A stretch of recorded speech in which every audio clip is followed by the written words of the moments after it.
اگر آپ ان صوفیاء کے گروہ سے، جن میں اکثریت بریلویوں کی ہے، دیوبند بھی کسی حد تک اس کے قائل ہیں، سوائے ان چند دیوبندی علماء کے کہ جو اہل حدیث مکتب کے زیر اثر آ گئے، تو وہ ان چیزوں کا انکار کر رہے ہیں۔ اوورال دیوبندی مکتب بھی ظاہر ہے وہی صوفیزم کی لیگیسی کو لے کے چل رہے ہیں۔ ان کے نزدیک یہ جو رات ہے شب برات، یہ شعبان المعظم کی 14 اور 15 کی درمیانی رات ہے، یعنی 15ویں رات۔ چونکہ اسلامی کیلنڈر میں رات پہلے آتی ہے، دن بعد میں، تو ان کے نزدیک یہ رات وہ رات ہے جس میں اللہ تعالیٰ نے قرآن حکیم کو لوح محفوظ سے اتارا آسمان دنیا کے اوپر، اور پھر گریجولی 23 سال کے اندر قرآن حکیم آسمان دنیا سے نیچے نازل ہوا۔ اب ان سے پوچھیں یہ کہاں لکھا ہوا ہے، تو ان کے پاس دلیل کوئی نہیں ہے، اور وہ زبردستی اس کانسیپٹ میں وزن بھرنے کے لیے قرآن حکیم میں سورہ الدخان، سورت نمبر 44، پارہ نمبر 25، اس کی ابتدائی جو آیات ہیں ان کا سہارا لیتے ہیں۔ وہ کہتے ہیں قرآن میں اس رات کا ذکر موجود ہے۔ اعوذ باللہ من الشیطان الرجیم، بسم اللہ الرحمن الرحیم، حامیم، حروف مقطعات ہیں، والکتاب المبین، قسم ہے روشن کتاب کی۔ اس سے مراد قرآن حکیم بھی ہو سکتا ہے اور لوح محفوظ بھی۔ انا انزلناہ فی لیلۃ مبارکہ، بے شک ہم نے اس قرآن کو نازل کیا ایک بابرکت رات میں۔ انا کنا منذرین، بے شک ہم ڈر سنانے والے، یعنی آخرت کا ڈر سنانے والے ہیں۔ اس کتاب کے ذریعے ہم نے آخرت کی جواب دہی کی آگاہی کروائی انسانیت کو اپنے محبوب صلی اللہ علیہ وآلہ وسلم کے ذریعے۔ فیہا یفرق کل امر حکیم، اور اس مبارک رات میں ہر اہم کام بانٹ دیا جاتا ہے، یعنی فرشتوں میں کام سونپ دیے جاتے ہیں اللہ تعالیٰ کی طرف سے، پورے سال کا ایک شیڈیول دے دیا جاتا ہے۔ امر من عندنا، اور یہ سارے کام ہماری طرف سے ان کے سپرد کیے جاتے ہیں۔ انا کنا مرسلین، اور بے شک ہم ہی فرشتے بھیجتے ہیں۔ رحمتم من ربک، یہ رحمت ہے تیرے رب کی۔ انہ هو السمیع العلیم، بے شک وہ سننے والا ہے، علم والا ہے۔ تو یہ جو 6 آیات ہیں، وہ کہتے ہیں ان 6 آیات کے اندر جو بابرکت رات رپورٹ ہوئی ہے وہ شب برات، یعنی شعبان کی 15ویں رات ہے۔ اور کہتے ہیں دیکھیں اس میں واضح ہے کہ اس رات میں ہر اہم کام فرشتوں کے سپرد اللہ تعالیٰ کر دیتا ہے۔ جو آپ نے سنا ہے کہ جی وہ پورے سال میں جن لوگوں نے مرنا ہوتا ہے ان کے نام بتا دیے جاتے ہیں، اسی طریقے سے کس کو کتنا رزق ملنا ہے وہ بتا دیا جاتا ہے، ہر طرح کے امپورٹنٹ کام سپرد کر دیے جاتے ہیں۔ حالانکہ قرآن اگر یہ کہہ رہا ہے نا کہ ہم نے اس قرآن کو ایک بابرکت رات میں نازل کیا، تو پھر سب سے پہلے تو قرآن سے ہی پوچھنا چاہیے کہ وہ بابرکت رات کس مہینے میں آتی ہے، وہ کون سی رات ہے، اور اگر قرآن میں نہ ملے تو پھر صحیح الاسناد احادیث میں۔ لیکن اللہ کا شکر ہے کہ صحیح الاسناد احادیث تک جانے کی نوبت ہی نہیں آتی۔ قرآن حکیم نے خود بتا دیا ہے کہ قرآن کب نازل ہوا۔ وہ سورۃ البقرہ میں مشہور آیت، شہر رمضان الذی انزل فیہ القرآن، رمضان کا مہینہ ہے وہ جس میں قرآن نازل ہوا۔ ہدی للناس، پوری انسانیت کے لیے یہ ہدایت ہے۔ کہتے ہیں صرف نیک لوگوں کو ہدایت ملتی ہے، نہیں، قرآن کہہ رہا ہے پوری انسانیت کے لیے۔ اور وہ جو سورۃ البقرہ کے سٹارٹ میں ہے ہدی للمتقین، اس سے بھی مراد ہے پوری انسانیت، اور پوری انسانیت میں وہ لوگ جو ڈر جائیں اس تصور سے کہ جس رب نے ہمیں ہماری مرضی کے بغیر پیدا کیا وہ قیامت والے دن ہمیں پوچھے گا۔ متقی سے مراد یہ نہیں ہے کہ کوئی صرف پرہیزگار لوگ مراد ہے، ڈر جانے والے لوگ. ہدی للناس، پوری انسانیت کے لیے ہے یہ ہدایت. وبینات من الہدی والفرقان، اور اس میں ہدایت کے روشن دلائل ہے، اور یہ الفرقان ہے، یعنی حق اور باطل میں تمیز کرنے والی کتاب. اور یہ الفرقان کی صفت صحیح بخاری میں ہمارے محبوب امام کائنات سید الاولین والآخرین شفیع المذنبین رحمت للعالمین سیدنا و مولانا امام اعظم محمد رسول اللہ صلی اللہ علیہ وآلہ وسلم کے لیے بھی رپورٹ ہوئی. صحیح بخاری میں حدیث ہے، محمد فرق بین الناس، محمد لوگوں میں حق اور باطل میں فرق ہے. قرآن بھی الفرقان ہے، نبی الاسلام بھی الفرقان ہے. بہرحال اس آیت سے آپ کو یہ پتہ چل گیا کہ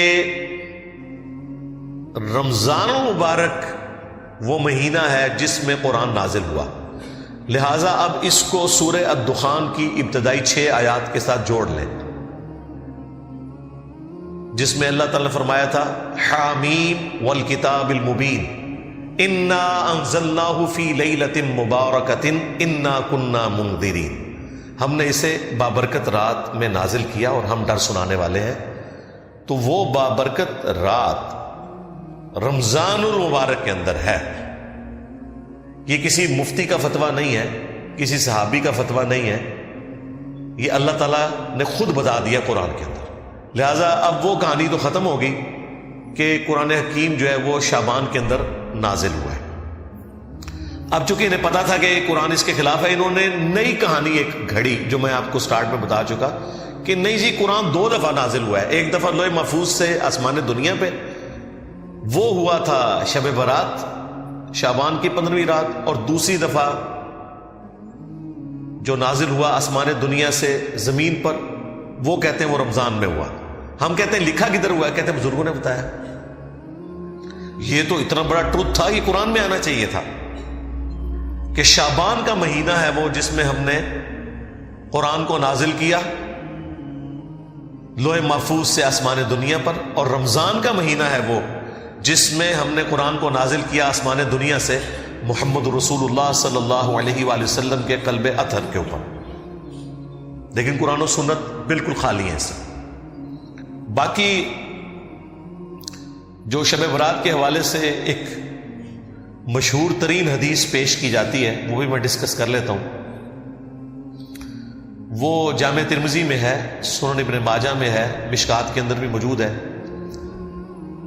اور یہ حدیث سب سے مشہور ترین حدیث ہے جس کو سارے لوگ کوٹ کر رہے ہوتے ہیں، خواہ وہ ڈاکٹر طاہر القادری صاحب ہوں، خواہ مولانا طارق جمیل صاحب ہوں، باپا جانی الیاس قادری صاحب ہوں، سب اس حدیث کو وہ کہتے ہیں جی دیکھیں جامع ترمذی میں یہ حدیث آئی ہوئی ہے، سنن ابن ماجہ میں آئی ہوئی ہے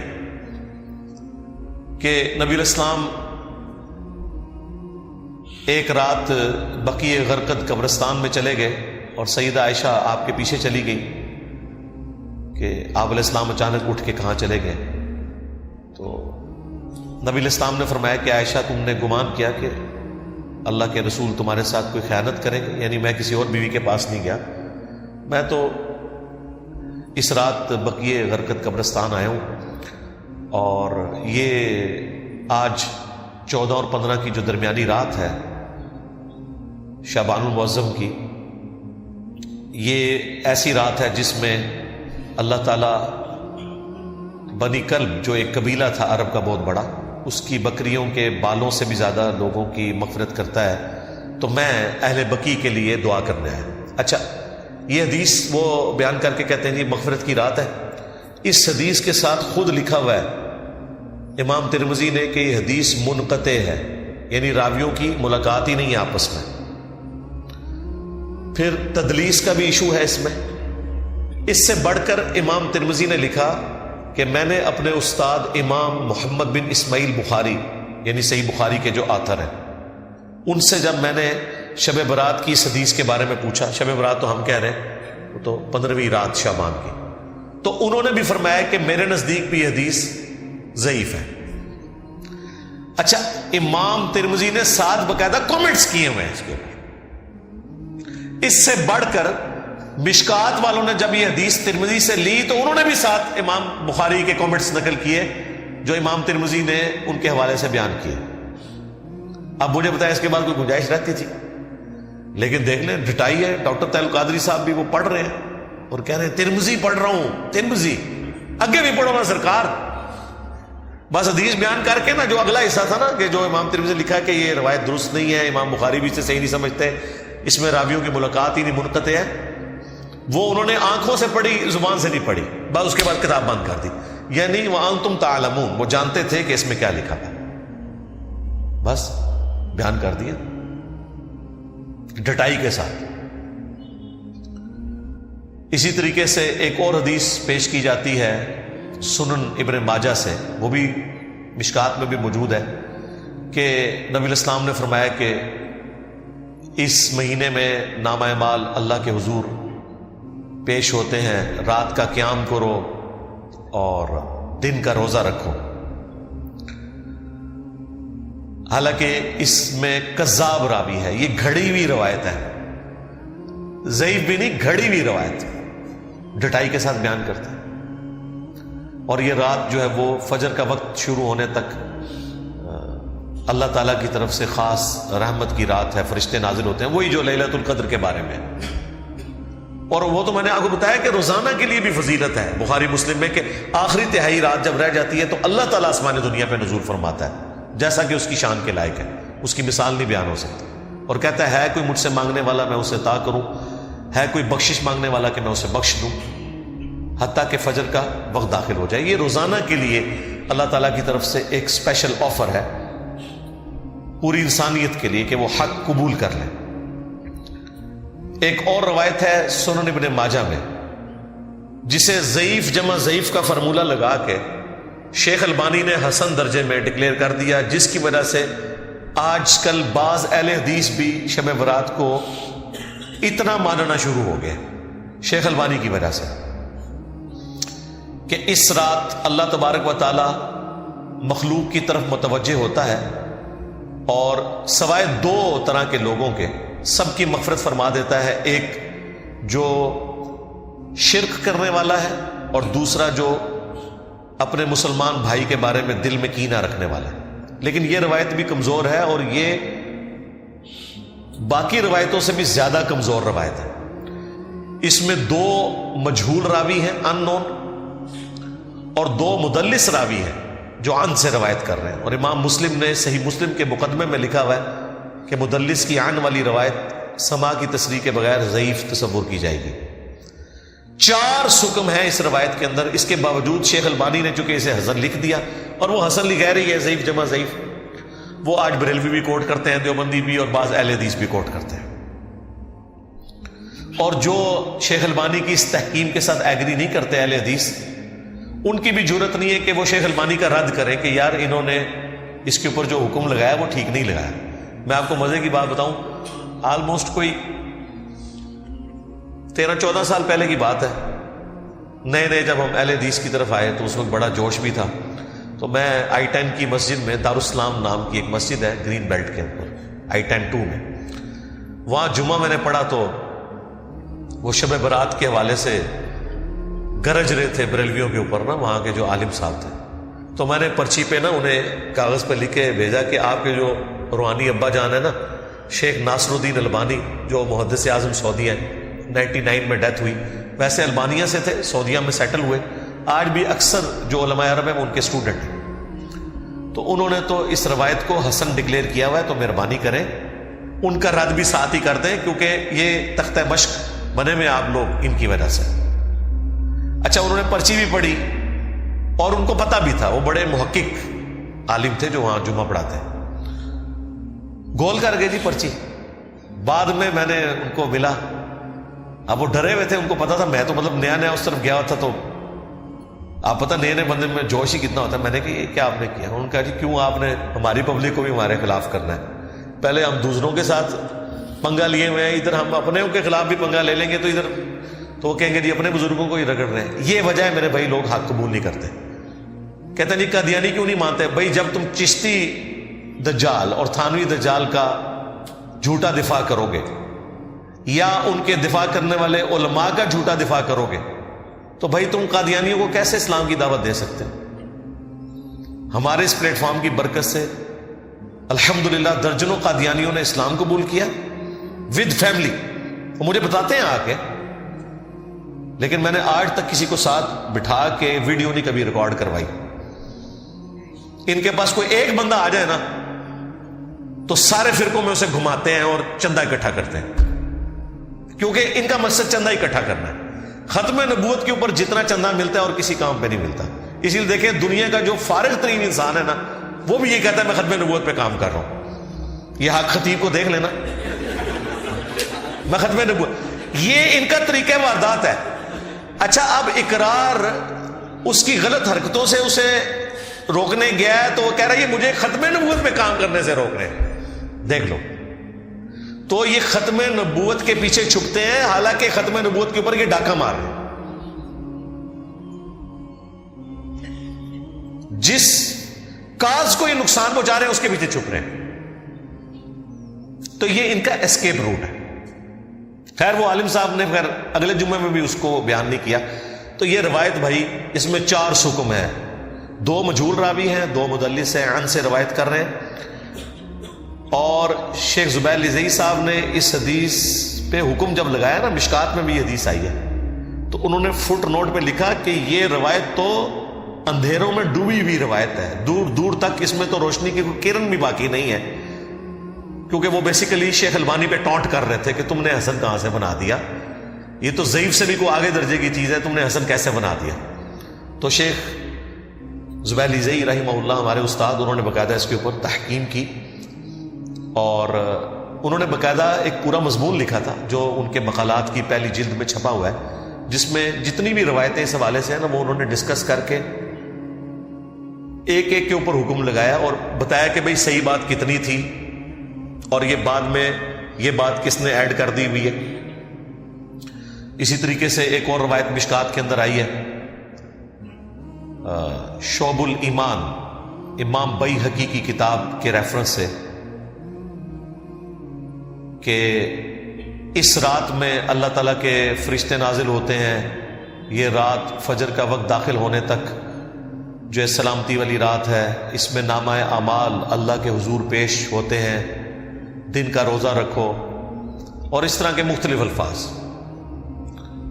وہ بھی بالکل مردود روایت ہے، اس کے اوپر بھی شیخ صاحب نے حکم لگایا مشکات کے اندر بھی. لیکن ایمانداری انہوں نے کی، اس کے فٹ نوٹ پہ لکھ دیا کہ یہ بات تو درست ہے کہ شعبان کے مہینے میں نامہ اعمال اللہ کے حضور پیش ہوتے ہیں، یہ بات درست ہے. سنن نسائی کی حدیث جو تھی وہ انہوں نے فٹ نوٹ پہ لکھ دی کہ ہم اس بات کو مانتے ہیں کہ شعبان کا مہینہ وہ مہینہ ہے جس میں نامہ اعمال اللہ کے حضور پیش ہوتے ہیں. وہ پوری حدیث یوں ہے کہ اسامہ ابن زید رضی اللہ تعالیٰ عنہ کہتے ہیں کہ نبی الاسلام سے ہم نے پوچھا کہ آپ شعبان کے مہینے میں اتنے روزے رکھتے ہیں کہ اتنے نفلی روزے آپ کسی اور مہینے میں نہیں رکھتے، تو اس کی وجہ کیا ہے؟ تو آپ صلی اللہ علیہ وآلہ وسلم نے فرمایا کہ اکثریت لوگوں کی رجب اور رمضان کے درمیان والے اس مہینے کی فضیلت سے غافل ہے. آپ نے 2 مہینوں کا ذکر اس لیے کیا کہ رجب تو اللہ کا مہینہ اس حوالے سے کہ وہ حرمت والا مہینہ اور رمضان تو افضلیت والا مہینہ ہے، قرآن نازل ہوا. تو اتنے 2 افضل مہینوں کے درمیان جو یہ مہینہ ہے نا شعبان کا، یہ بھی بہت فضیلت والا ہے. پھر آپ علیہ السلام نے فرمایا کہ اس مہینے میں اللہ کے حضور نامہ اعمال پیش ہوتے ہیں اور میری خواہش ہے کہ جب میرا نامہ اعمال اللہ کے حضور پیش ہو تو میں روزے کی حالت سے ہوں، اس لیے میں روزے رکھتا ہوں کثرت سے. اچھا یہ بڑا اچھا موقع تھا کہ نبی علیہ السلام پھر پورے شعبان میں روزے نہ رکھتے، ایک 15ویں شعبان کو رکھ کے کہتے کہ یہی وہ رات ہے. یہ بھی اس بات کا ثبوت ہے کہ وہ اس طرح کی رات والا معاملہ کوئی نہیں. البتہ ایک روایت شعب الایمان امام بیہقی کی کتاب میں ہی ہے صحیح سند کے ساتھ، اور وہ ایک تابعی کا قول ہے. شام کے ایک تابعی تھے مکحول رحمہ اللہ، مشہور تابعی ہیں، لیکن یہ اس حوالے سے بھی مشہور ہے کہ اس قسم کی ساری عجیب و غریب روایتیں بھی انہوں نے بیان کی ہوئی ہیں. مرسل روایت ہے، کسی صحابی کا ذکر نہیں کیا انہوں نے، اور صحیح مسلم کے مقدمے میں موجود ہے کہ تابعی کی مرسل کوئی شے نہیں ہے، جب تک وہ صحابی کو مینشن نہ کرے، کیونکہ کنفرم نہیں نا کہ اس نے روایت کہاں سے سنی ہے. اگر صحابی سے سنی ہوتی تو بیان کر دیتے، بل وہ ان کا اپنا قول ہے انہی الفاظ کے ساتھ جو سنن ابن ماجہ میں وہ ضعیف روایت تھی کہ اس رات اللہ تعالیٰ سب کی مغفرت کر دیتا ہے سوائے شرک کرنے والے کے اور کینہ پرور شخص کے. تو یہ روایت سندن تو درست ہے لیکن صرف تابعی کا قول ہے، اس لیے یہ بھی کوئی اس حوالے سے حجت نہیں ہے.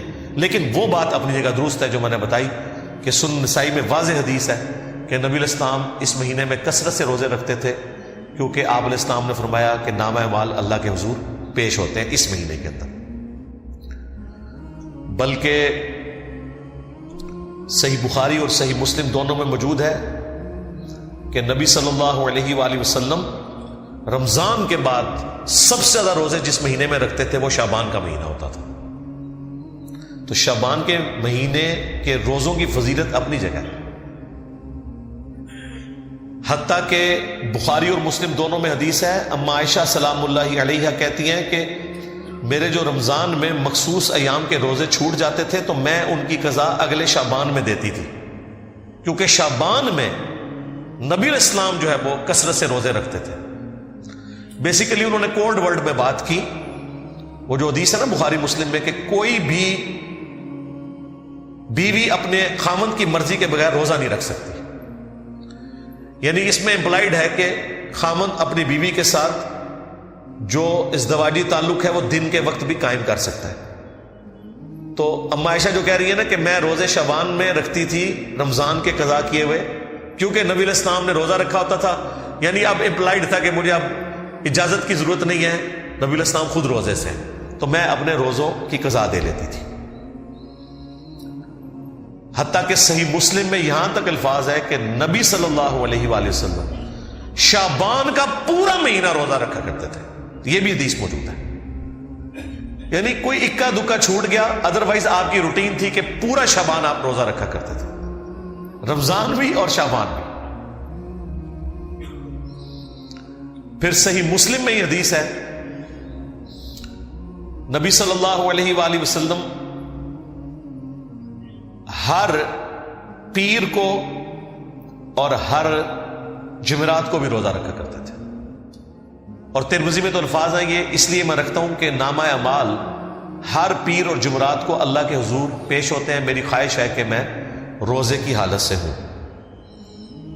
ایک اور حدیث بھی ہے مسلم میں کہ نبی علیہ السلام پیر کا روزہ اس لیے رکھتے تھے، فیہ ولدت وفیہ انزل علیہ، کہ اس دن میں پیدا ہوا، اس دن مجھ پہ پہلی دفعہ وحی نازل ہوئی. وہ بھی ہے ایک پیر اور جمعرات والی بھی ہے کہ نامہ اعمال اللہ تعالیٰ کے حضور پیش ہو. تو اب دیکھ لیں نامہ اعمال شعبان کے مہینے میں بھی پیش ہوتے ہیں، نامہ اعمال پیر اور جمعرات کو بھی پیش ہوتے ہیں. یعنی شعبان کے مہینے میں جو سال پورے کا ریکارڈ اللہ کے پاس جاتا ہے، پورے ہفتے کا ریکارڈ جو ہے وہ پیر اور جمعرات کو، اور روزانہ بھی ہوتا ہے جو بخاری مسلم میں حدیث ہے کہ فرشتے فجر اور عصر کے وقت ڈیوٹیاں اپنی بدلتے ہیں. فجر والے فرشتے جب عصر کے وقت واپس جاتے ہیں، اللہ تعالیٰ سب کچھ جانتا ہے، اس کے باوجود پوچھتا ہے کہ میرے بندوں کو کس حال میں پایا. تو وہ کہتے ہیں کہ گئے تھے تو فجر پڑھ رہے تھے، آئے تھے تو عصر پڑھ رہے تھے. اس طرح عصر والے جب فجر کے وقت واپس جاتے ہیں وہ کہتے ہیں جب ہم گئے تھے عصر پڑھ رہے تھے، وہ جب واپس آئے تو فجر پڑھ رہے تھے. فرشتے بھی انسانوں کی خدمت میں لگائے ہوئے اللہ تعالیٰ نے انسانوں کو سب سے زیادہ سیریس لیا ہوا ہے اس کائنات میں، اور انسانوں نے سب سے زیادہ نان سیریس اپنے رب کو لیا ہوا ہے. یہ کتنی خطرناک بات ہے. اللہ کے نزدیک سب سے زیادہ سیریس مخلوق انسان ہے، فرشتے اس کی خدمت میں لگے ہوئے. تو نامہ اعمال پیر اور جمعرات کو بھی ہر ہفتے، پھر سال کے بعد بھی شعبان کے مہینے میں، اور روزانہ بھی فجر اور عصر کے وقت. یعنی یہ میں نے آپ کو وہ ساری روٹین بتا دی جو اللہ تعالیٰ کے حضور پیشی ہوتی ہے. تو نبی علیہ السلام اس لیے روزوں کا اہتمام شعبان میں زیادہ کیا کرتے تھے. یعنی آپ کے 11 روزے تو کنفرم ہوتے تھے ہر مہینے کے. 8 تو آپ کر لیں پیر اور جمعرات، 4 دفعہ سوموار کا دن آتا ہے، 4 دفعہ جمعرات کا دن، 8 روزے یہ، اور 3 ایام 20 کے، 13، 14 اور 15. جب خوب روشن ہوتا ہے نا چاند، ایام 20 اسے کہتے ہیں، 3 یعنی چاند جب گول ہونے کے روزے، یہ نبی الاسلام کی روٹین میں تھے۔ ایون سورہ نسائی میں یہاں تک آیا کہ نبی الاسلام سفر میں بھی یہ روزے رکھا کرتے تھے ایام 20 کے۔ ویسے آپ نے اجازت دی ہوئی ہے، صحیح مسلم میں حدیث ہے کہ جو شخص مہینے میں 3 روزے رکھ لے وہ اسی طریقے سے ہے گویا اس نے ہمیشہ کے روزے رکھے، اور اس میں کوئی قید نہیں کہ آپ نے کب رکھنے، 3 روزے مہینے میں۔ اور اس کا بھی آسان ورژن میں نے آپ کو بتا دیا ہے کہ شوال کے 6 روزے رکھ لیں، وہ بھی صحیح مسلم میں ہے رمضان کے بعد، تو وہ بھی پوری زندگی کے روزے ہیں، ہر مہینے بھی 3 رکھنے کی ضرورت نہیں، لیکن اگر وہ رکھنا چاہتا ہے بہت اچھی بات ہے۔ بخاری مسلم میں حدیث ہے، ابو ہریرہ رضی اللہ تعالی عنہ کہتے ہیں کہ نبی الاسلام نے مجھے 3 نصیحتیں کی تھی۔ نمبر 1، مہینے میں 3 روزے ضرور رکھنا، کوئی سے 3 دن، بہتر ہے اس میں ایام 20 13 14 15۔ نمبر 2، اشراق کی نماز، اشراق کہہ لیں، چاشت کہہ لیں، دوحہ کہہ لیں، یہ سارے ایک ہی نماز، اوابین بھی اسی کا آیا ہے، صحیح مسلم میں اوابین کا لفظ بھی ہے اس نماز کے لیے جو سورج بلند ہونے کے بعد پڑھی جاتی ہے۔ اور تیسرا فرمایا رات کو سونے سے پہلے وتر پڑھ لینا، ویسے افضل تو ہے آخری پہر میں پڑھنا، لیکن جس کے لیے آسانی ہے، جو یہ سمجھتا ہے کہ میرے لیے آخری وقت میں اٹھنا مشکل ہے، تو وہ رات کو وتر پڑھ کے سوئے۔ تو حضرت ابو ہریرہ کہتے ہیں نبی الاسلام نے مجھے 3 کاموں کی وصیت کی تھی، ان میں بھی 3 روزوں کا ذکر موجود ہے۔ یہ حدیث بخاری مسلم دونوں میں۔ اچھا، اب 15 شعبان کا جو روزہ ہے نا، اس کے بارے میں بھی ایک حدیث ہے، وہ بخاری اور مسلم دونوں میں حدیث ہے۔ نبی الاسلام نے ایک صحابی سے پوچھا کیا تم نے سرر شعبان کا روزہ رکھ لیا؟ ان کا نہیں یا رسول اللہ۔ فرمایا پھر اب شوال کے مہینے میں 2 روزے رکھنا تم، اگر تم نے سرر شعبان کا روزہ نہیں رکھا۔ اب یہ سرر شعبان کا روزہ کون سا ہے؟ ظاہر نبی الاسلام کی حدیث بخاری مسلم میں، اب علماء سے پوچھیں یہ کون سا روزہ ہے جس کا ذکر ہو رہا ہے سرر شعبان؟ سرر عربی زبان میں کنارے کو بھی کہتے ہیں اور سینٹر کو بھی کہتے ہیں، ہالو چیز کو۔ اس سے مراد کنارے کے روزے بھی ہو سکتے ہیں، لیکن وہ تو بخاری مسلم میں حدیث ہے کہ نبی الاسلام نے فرمایا کوئی بھی شخص جب رمضان شروع ہونے میں 2 دن رہ جائیں تو وہ روزہ نہ رکھے، یعنی وہ رمضان کو پروٹوکول دے کہ رمضان سے پھر روزے سٹارٹ کرے، سوائے اس شخص کے کہ جو پورا مہینہ روزے رکھ رہا ہو، اس کے لیے آپ علیہ السلام نے اجازت دی۔ اسی طریقے سے جامع ترمذی میں حدیث ہے کہ نبی الاسلام نے فرمایا کہ جب نصف شعبان گزر جائے تو کوئی شخص روزہ نہ رکھے۔ تو اس سے یہ بھی پتہ چل گیا کہ وہ آخری سرا بھی نہیں ہو سکتا، آخری 15 دن بھی نہیں ہو سکتے۔ تو یہ سرر شعبان کیا ہے؟ تو صحیح مسلم میں ایک اور حدیث ہے، اتنی حدیث تو بخاری مسلم دونوں میں تھی کہ سرر شعبان کا روزہ رکھو۔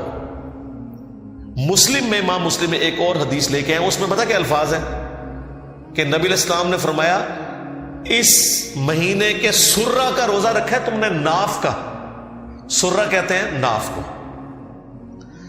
اب ناف آلموسٹ جسم کے سینٹر میں ہوتی ہے، تو جو میں کہہ رہا تھا سرر کا ترجمہ کنارہ بھی بن سکتا ہے اور سینٹر بھی۔ مسلم شریف میں واضح الفاظ ہیں سرہ، ناف، نیول انگلش میں ہم کہتے ہیں، اس کا روزہ۔ تو یہ جو ناف کا روزہ ہے یہ 15 شعبان کا روزہ ہی بنتا ہے۔